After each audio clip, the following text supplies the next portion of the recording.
మన ప్రభు అయిన యేసుక్రీస్తు నామములో మీ అందరూ కూడా నా హృదయపూర్వకమైన వందన తెలియజేస్తున్నాను.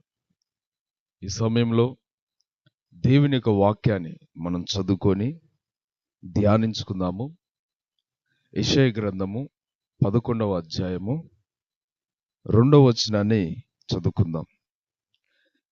యెషయా గ్రంథము 11వ అధ్యాయము 2వ వచనాన్ని చదువుకుందాం.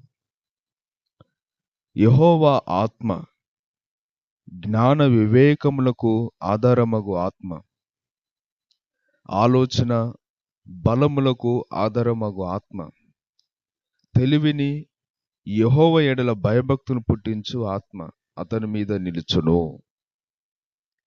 ఇక్కడ చదువుకున్న వాక్యములు గమనిస్తే దేవుని యొక్క ఆత్మను గురించి ఇక్కడ వాక్యములో మనకు వ్రాయబడి ఉన్నది. దేవుని యొక్క ఆత్మ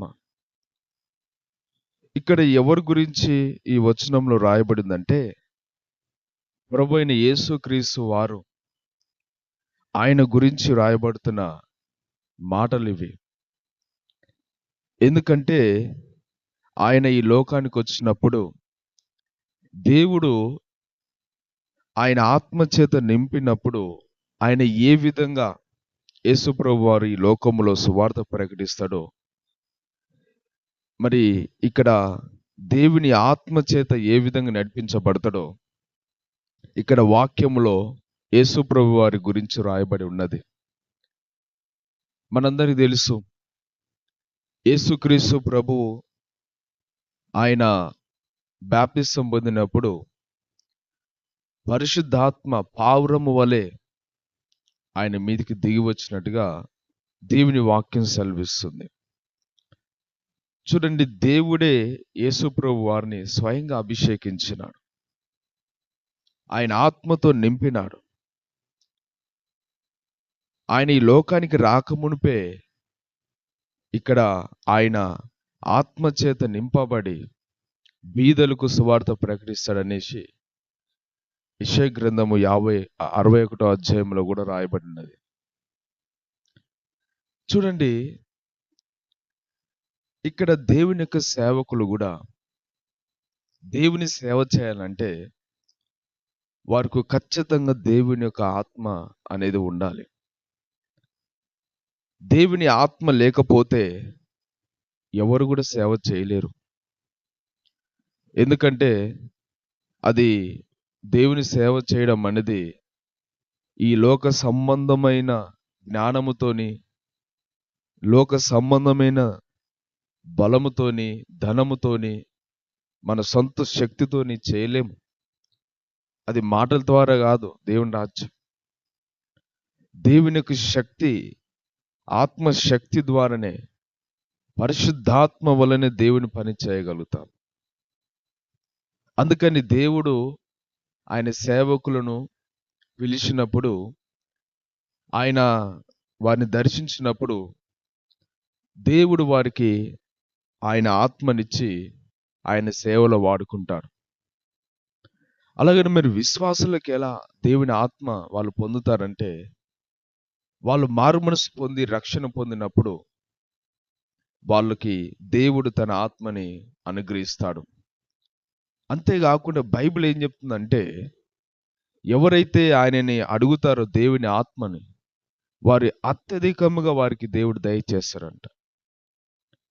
అందుకని దేవుని ఆత్మ చేత మనము నింపబడాలి.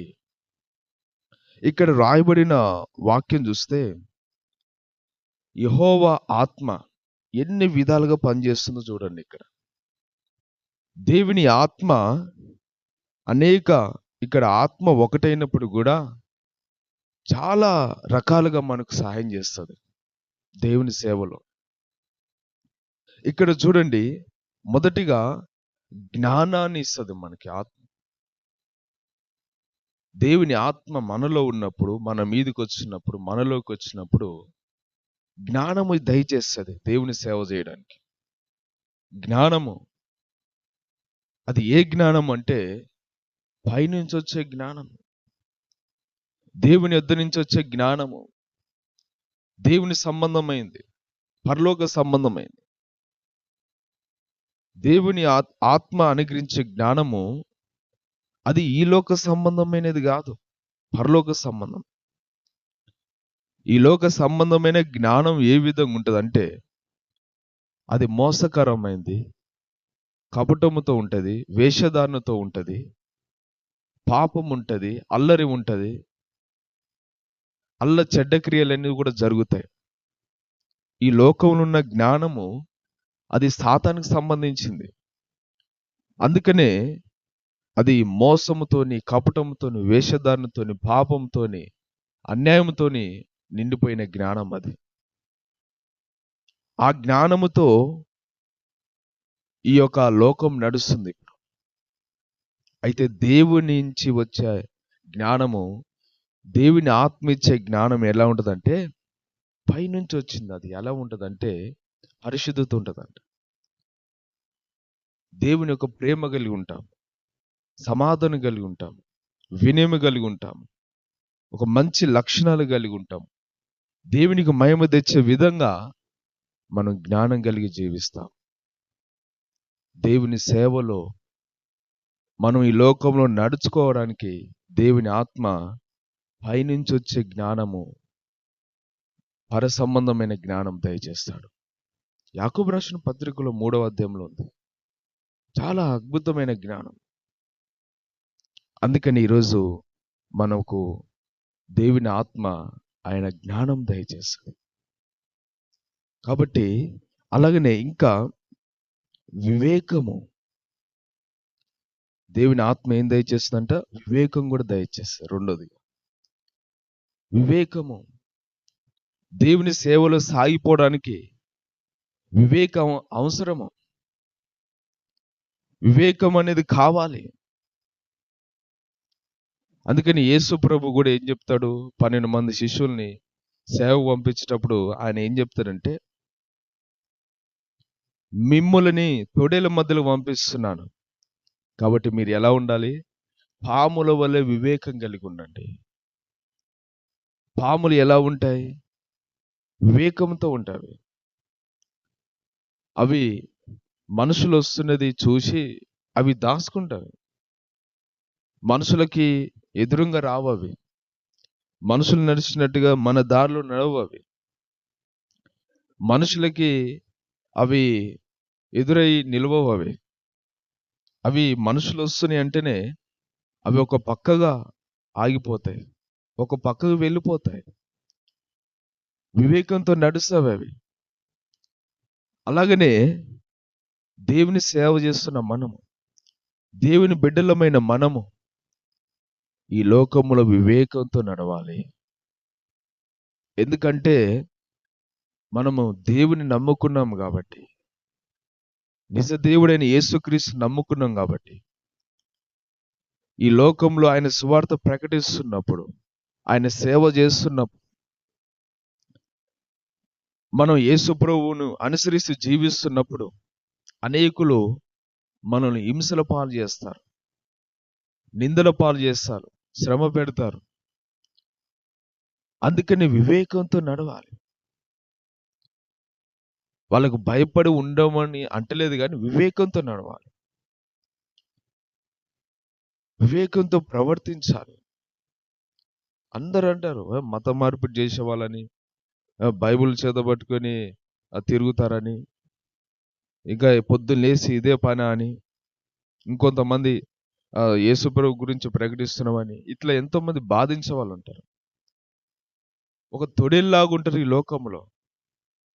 యేసుప్రభు అంటే నచ్చదు వాళ్ళకి. యేసుక్రీస్తు ప్రభు గురించి వారికి ఇష్టం లేదు, నచ్చదు. అలాంటి వారి మధ్యలో ఉన్నాం కాబట్టి, ఈ లోకంలో ఉన్నాం కాబట్టి మనం వివేకంతో నడవాలి. ఆయన సేవ చేస్తూ వివేకంతో సేవ చేయాలి. అది దేవుని ఆత్మ అనుగ్రహిస్తుంది మనకి. ఈ లోకంలో దేవుని పరిచర్య ఎలా చేయనో వివేకం దయచేస్తుంది.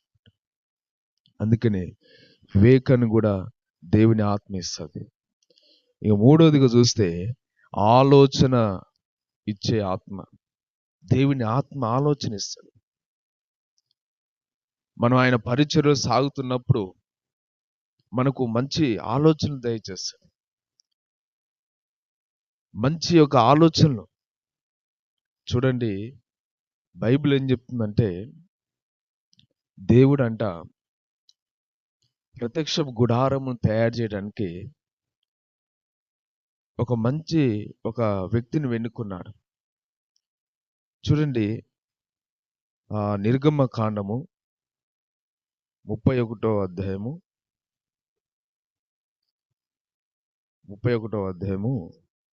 3 నుంచి 5 వచనాలు చూస్తే, నిర్గమకాండం 31వ అధ్యాయం 3, 4, 5 వచనాలు చదువుతాం. విచిత్రమైన పనులు కల్పించుటకును, బంగారుతోను, వెండితోను, ఇత్తడితోను పని చేయుటకును, పొదుగుటకై రత్నములను సానబెట్టుటకును, కర్రను కోసి చెక్కుటకును, సమస్త విధములైన పనులను చేయుటకును, జ్ఞాన విద్య వివేకములను సమస్తమైన పనుల నేర్పును వాని కలుగునట్లు వానిని దేవుని ఆత్మ పూర్ణునిగా చేసి ఉన్నాను. చూడండి, దేవుడు ప్రత్యక్ష గుడారమును చేయమని సెలవిచ్చినప్పుడు మోషేకు, మరి ఆ పని అంతా కూడా చేయాలంటే అది దేవుని యొక్క ఆత్మ ఉన్న వాళ్ళు మాత్రమే చేయాలి. దేవుని పని చేయాలంటే దేవుని ఆత్మ చేత నింపబడాలి. ప్రత్యక్ష గుడారం తయారు చేయాలన్నా, ఆ డేరాలు కుట్టాలన్నా, ఆ మందసమును తయారు చేయాలన్నా, ఆ యొక్క బలిపీఠను తయారు చేయాలన్నా, ఇంకా అక్కడున్న వస్తువులన్నీ కూడా తయారు చేయాలన్నా కూడా ఒక మంచి వ్యక్తిని, అతడు బెసలేల్ అనే ఒక వ్యక్తిని దేవుడు ఆత్మపూర్ణునిగా చేస్తున్నాడు. దేవుని ఆత్మపూర్ణునిగా చేసినాడు. అందుకని ఆ వ్యక్తి, బెసలేల్ అనే వ్యక్తి, ప్రత్యక్ష గుడారంలో ప్రతి వస్తువును కూడా తయారు చేసినాడు. ఆ విధంగా దేవుడు మనకు జ్ఞానం దయచేస్తాడు. అందుకనే మనం దేవుని జ్ఞానం కలిగి ఉన్నప్పుడు మాత్రమే దేవుని సేవ చేయగలుగుతాం. ఇక్కడ మనకు ఆలోచన దయచేస్తుంది. మనం ఏ పని ఏ విధంగా చేయాలనో, దేవుని పరిచర్య, దేవుని సేవ, దేవుని సంఘం ఏ విధంగా నడిపించాలనో ఆలోచన, ఆ సమయంలోనే మనకు ఆలోచన పరిశుద్ధాత్మ దేవుడు దయచేస్తాడు. అందుకనే మనం ఆలోచన చేత నింపబడతాం దేవుని ఆత్మ మనలో ఉన్నప్పుడు.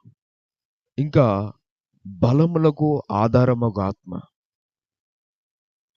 ఆత్మ ఏమిస్తుందంటే బలాన్ని దయచేస్తుంది.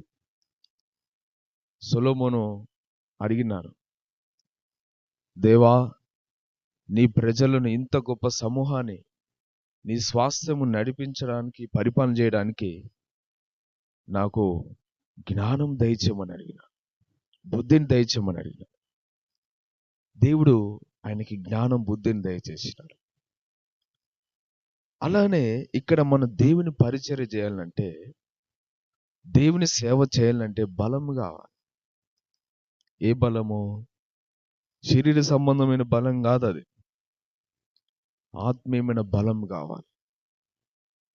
యేసు ప్రభు 40 రోజులు ఉపవాసం ఉండి ఆయన గలిలయకు వెళ్ళినప్పుడు ఆత్మ బలంతో వెళ్ళినాడు. ఆయన శరీర బలం కాదు, ఆత్మ బలము. బైబిల్ ఏం చెప్తుందంటే, అంతరంగ పురుషుడు బలపడాలి, ఆత్మ బలం కలిగి ఉండాలి. దేవుని పరిచర్య చేయడానికి, దేవుని సేవ చేయడానికి మనకు బలం కావాలి, సామర్థ్యం కావాలి, శక్తి కావాలి. అది కావాలంటే ఏం చేయాలి? మనకు చదువున్నా లేకపోయినా, ధనం ఉన్నా లేకపోయినా, బలం ఉన్నా లేకపోయినా, ఏదున్నా లేకపోయినా కూడా దేవుని ఆత్మ ఉండాలి. ఆ ఆత్మ ఉన్నప్పుడు మాత్రమే మనము దేవుని యొక్క పరిచర్యని చేయగలుగుతాము. బలముతో నింపబడతాం. దేవుని పని చేయడానికి శక్తి ఉంటుంది. ఎన్ని కష్టాలు వచ్చినా, ఎన్ని బాధలు వచ్చినా, ఎన్ని నిందలు వచ్చినా, ఎన్ని అవమానాలు వచ్చినా, ఎవరేమన్నా మనం మాత్రము బలముతో, ఆత్మ బలముతో ఆయన సేవ చేయగలుగుతాం. ఇంకా ఇక్కడ రాయబడింది, తెలివిని ఇస్తుంది, తెలివి దయచేస్తుంది. దేవుని ఆత్మ మనకు తెలివిని దయచేస్తుంది. ఇతర మనుషులతో ఏ విధంగా మాట్లాడాలో, వాళ్ళతో ఏ విధంగా ప్రవర్తించాలనో, వారికి ఏ విధంగా జవాబు చెప్పాలనో తెలివిని దయచేస్తుంది. అమర్యాద నడవకుండా, వాళ్ళని బాధ పెట్టకుండా దేవుని ఆత్మ మనకి తెలివిని దయచేస్తుంది. ఈ ప్రార్థనలు చూసుకోవడం, సంఘం చూసుకోవడం, మీటింగ్స్ చూసుకోవడం, అలాగే సువార్త ప్రకటించడం, విశ్వాసులని మరి ఆదరించడం, దేవుని సేవ అనేక విధాలుగా ఉంటుంది. కాబట్టి ఇంత పెద్ద సేవ చేయడానికి, మనుషులతో మాట్లాడడానికి మనకు తెలివిని దయచేసేది దేవుని ఆత్మ.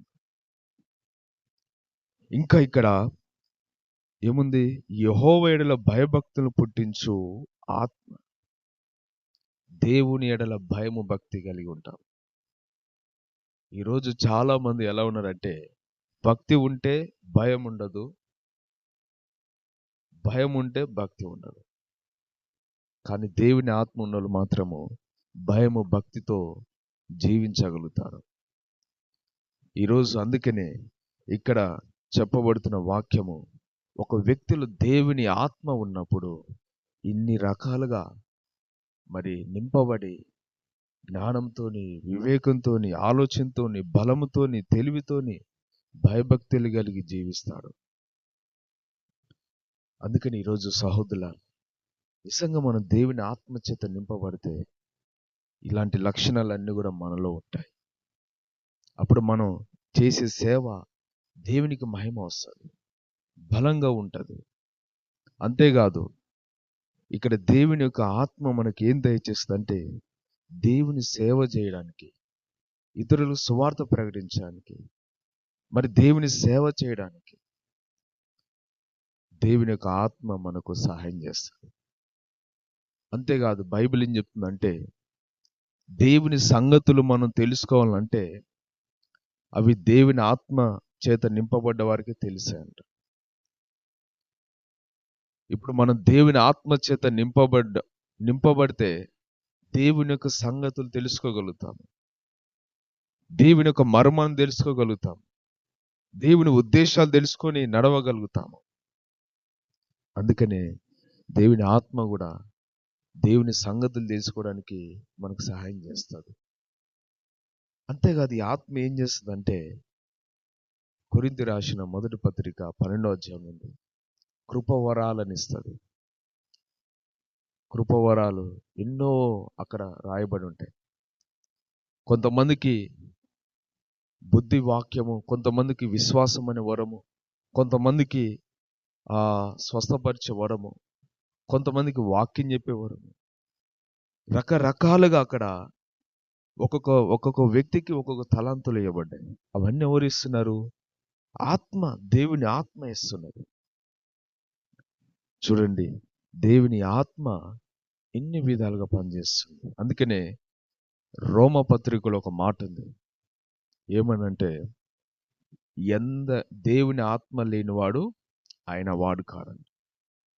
దేవుని ఆత్మ ఉన్నవాడు మాత్రమే ఆయన వాడు. దేవుని ఆత్మ చేత ఎంతమంది నడిపించబడతారో వాళ్ళందరూ కూడా దేవుని కుమారులు అనబడతారు. అందుకని ఈరోజు ప్రియ సహోదరి సహోదరులారా, అపోస్తుల మీద కూడా పరిశుద్ధాత్మ దేవుడు దిగొచ్చినప్పుడు దేవుని సేవను వారు బలంగా చేసిన, వాక్యాన్ని ధైర్యంగా బోధించిన. దేవుని ఆత్మ ఉంటే మనం ధైర్యంగా సేవ చేయగలుగుతాము, జ్ఞానంతో సేవ చేయగలుగుతాము, పరిశుద్ధత కలిగి ఉంటాము. దేవునికి ఇష్టమైనదిగా ఉంటుంది సేవ. ఆ సేవ అభివృద్ధి కలిగి ఉంటుంది. అది ప్రభు రాకడ వరకు కూడా అది విస్తరిస్తూనే ఉంటుంది, కానీ ఆ మహిమ తగ్గుతూ రాదు. అందుకని ఈరోజు ఇంకా ఈ వచనం గురించి ధ్యానించాలంటే సమయం సరిపోదు. ఇక్కడ దేవుని ఆత్మ నడిపింపును బట్టి మనం ధ్యానించుకోగలుగుతాం. ఇంకా 3-4 వచనం చూస్తే, యెహోవా భయము అతనికి ఇంపైన సువాసనగా ఉండును. కంటి చూపును బట్టి అతడు తీర్పు తీర్చడు. తాను విను దానిని బట్టి విమర్శ చేయడు.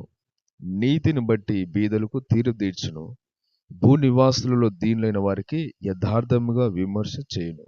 తన వాగ్దండం చేత లోకమును కొట్టును. తన పెదవుల ఊపిరి చేత దుష్టులను చంపును. ఇక్కడ మనం దేవుని ఆత్మ చేత నింపబడిన వాళ్ళు ఇంకా ఎన్ని లక్షణాలు కలిగి ఉంటారో ఇక్కడ రాయబడి ఉన్నది. తొందరగా ఎవరు పడితే వాళ్ళకి తీర్పు తీర్చరు, విమర్శ చేయరు, అన్నీ వివేచిస్తారు వాళ్ళు. అందుకని ఈరోజు పరిశుద్ధాత్మ చేత నింపబడాలి, మనం అభిషేకించబడాలి. ఆత్మ నింపబడినప్పుడు మనం దేవుని సేవను బలంగా చేయగలుగుతాం, దేవునికి ఇష్టమైన విధంగా చేయగలుగుతాం. అంతేగాని దేవుని సేవ చేయడానికి డబ్బు పనికిరాదు, జ్ఞానం పనికిరాదు, తెలివి పనికిరాదు, ఈ లోకపరమైన సామర్థ్యాలు పనికిరావు. మనం దేవుని ఆత్మ ఉండాలి. హల్లెలూయా. ఆ దేవుని ఆత్మ ఉన్నప్పుడే మనం దేవుని సేవని బలంగా చేయగలుగుతాము, దేవునికి మహిమకరంగా చేయగలుగుతాము. ఆ సేవ ప్రభు రాకడ వరకు మహిమకరంగా ఉంటుంది.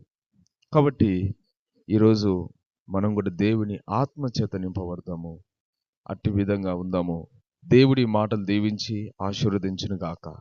ఆమేన్.